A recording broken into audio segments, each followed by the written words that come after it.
សួស្តីអ្នកនរគ្នាខ្ញុំមានជា collection បែប VCD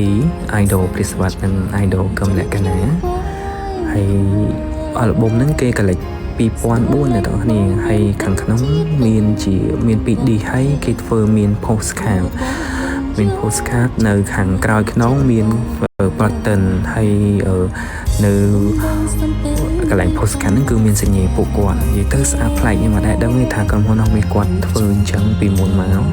ហើយបើអ្នកទាំងអស់នេះចាប់អារម្មណ៍អាចទៅរកនៅក្រុមហ៊ុនហងមានបាននៅចិត្តផ្សារអូស័យហើយនេះគេ collect បទពួកគាត់ល្បីៗកាលឆ្នាំ 2004 នឹងឲ្យអ្នកស្រឡាញ់បើចាប់អារម្មណ៍ទៅរកទិញទុកបានដូចខ្ញុំឃើញដូចនៅអត់ច្រើនទេអ្នកទាំងអស់គ្នា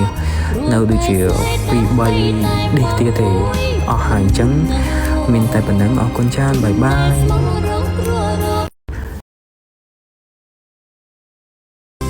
ភៀងស្រទុន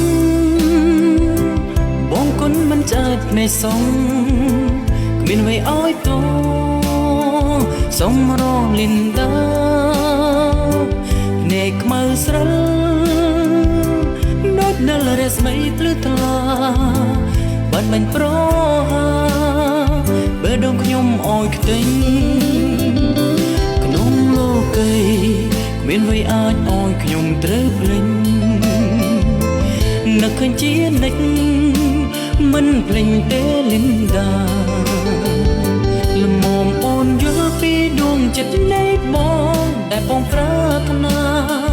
អូលីនដាស្នេហ៍បង